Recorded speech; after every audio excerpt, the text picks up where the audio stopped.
Olá, meu caro aluno telespectador. Hoje estamos realizando a nossa quarta aula, Estrutura Ortodoxa do Texto. Na verdade, o que você vai ver hoje é uma síntese das aulas anteriores, porque nós vamos elaborar um texto dentro daqueles princípios que nós ensinamos nas outras aulas.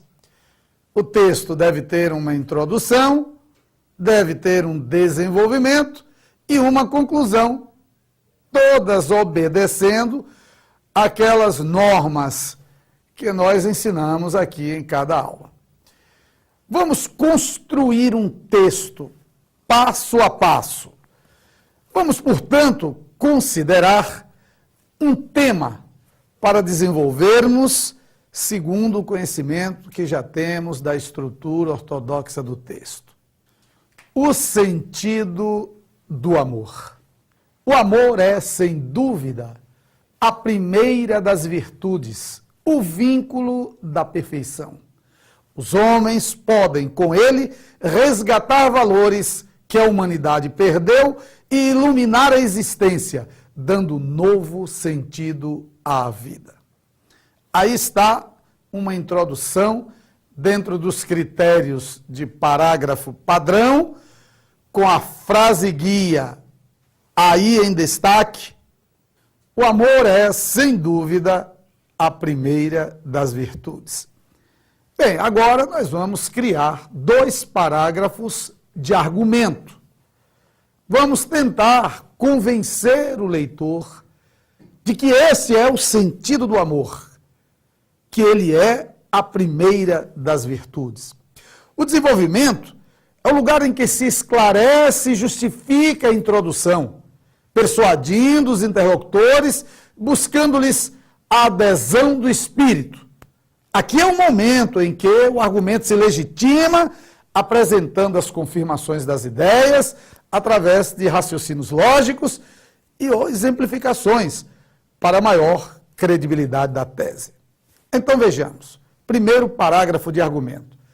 Não é raro, entretanto, se perceber que, paradoxalmente, esse processo é subvertido pela própria inteligência humana. A ética do ter e do poder sufoca a porção divina que há em cada um, como a erva que cresce entre espinhos. Os homens têm a faculdade de redescobrir o caos e, nesse contexto, inibe os aspectos inter- e intrapessoais com prejuízos no plano das relações afetivas.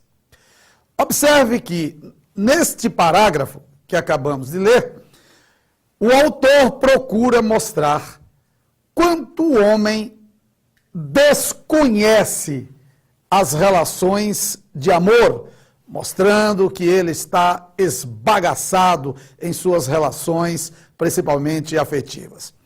Vejamos o segundo parágrafo.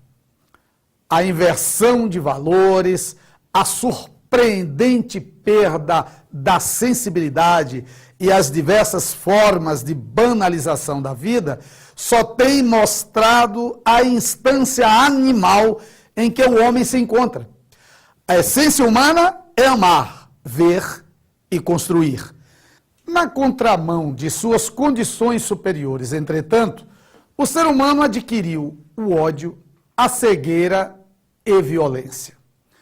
Observe que, ainda aqui no segundo parágrafo, o autor mostra que o homem tem condições superiores, mas age na contramão dessas condições, desenvolvendo o ódio, a cegueira e a violência no lugar do amor, da concordância, do compartilhamento. Vejamos agora a conclusão. Deve ser uma decorrência naturalmente lógica dos enunciados. Pode apresentar-se em forma de reforço da tese, síntese, sugestão ou questionamento aberto. No texto conclusivo ortodoxo, não se devem acrescentar novas informações, pois isso pode ferir a estrutura do texto e tirar a lógica e a clareza com que ele foi construído. O reforço da tese é sem dúvida a opção mais utilizada. É a que iremos utilizar também nesta conclusão. Vejamos. Tanto pior, então, para esse homem e para a humanidade. Só a prática sistemática do amor é capaz de resistir ao impacto degenerativo instaurado e reformar o homem e reorganizar a sociedade. Sem essa consciência, o caminho será de irremediável decomposição. Então, veja, nós chegamos à conclusão que o amor é a coisa mais importante, é ele que dá o sentido da vida, mas que o homem precisa ter esta consciência que ele perdeu. Quando ele adquirir tal consciência, então restaurará a sua vida pelo caminho do amor. Não se pode também esquecer, nessa estrutura ortodoxa, a coerência, que é vista como a continuidade de sentido perceptível no texto. E é ela que oferece ao interlocutor o sentido do que se está lendo. A coesão também, que é vista como a ligação entre os elementos superficiais do texto. Considera-se o modo como eles, os elementos, se relacionam, o modo como as frases ou partes dela se combinam. Então, vejamos as consequências catastróficas de um texto sem coerência e sem coesão. A limitação vem pelo próprio meio, o qual a nossa convivência e a comunicação principalmente estão deixando-a de lado. Provém a razão disso é pelo fechamento entre as pessoas que a tendência está cada vez mais evolutiva ao processo de revolucionar sem tentar dar esclarecimento, nos pondo de um jeito todo limitado, num mundo de concreto, frio, sem razão de se chegar a uma conclusão, o que realmente nós devemos pensar, falar, escrever ao certo, sem que, pelo menos nós próprios, não tentamos procurar respostas para todos os acontecimentos. Isso provoca o fechamento total entre as palavras e o homem. Observe, meu caro aluno, que até para ler um texto desse é difícil. Não há os elementos de coesão que ligam uma frase a outra, a lógica gramatical, sujeito, predicado, complementos. O texto realmente não diz nada, só confunde. Precisamos evitar esse texto e prestar atenção não somente à estrutura ortodoxa do texto, mas à formação do parágrafo padrão e aos elementos de coerência, como veremos no próximo texto, um exemplo de bom texto. O dia da vida. A criação tecnológica é a ética por natureza.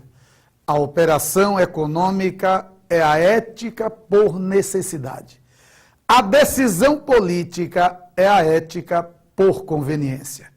Querer culpar a tecnologia moderna por todos os distúrbios ecológicos do planeta é o mesmo que bradar pela prisão do fabricante de talheres em cada assassinato à faca. A ciência aplicada nada tem a ver com o mau uso que o detentor do poder político, sustentado pelo poder econômico, faz das conquistas de laboratório. Do aço sai o punhal que mata e o bisturi que salva. Do átomo sai a radioterapia do corpo e o genocídio da bomba, a radiação que envenena e a radiação que preserva. É uma questão política. Hoje, Dia Mundial do Meio Ambiente deve ser entendido como Dia Mundial do Bom Senso, o do uso correto e prudente das ferramentas que o Homo sapiens deposita nas mãos do Homo faber. Aí está, meu caro aluno, um texto coeso, coerente, inovador, inteligente, com um raciocínio lógico e bem elaborado. Eu confio em você. pratique. Até a próxima aula.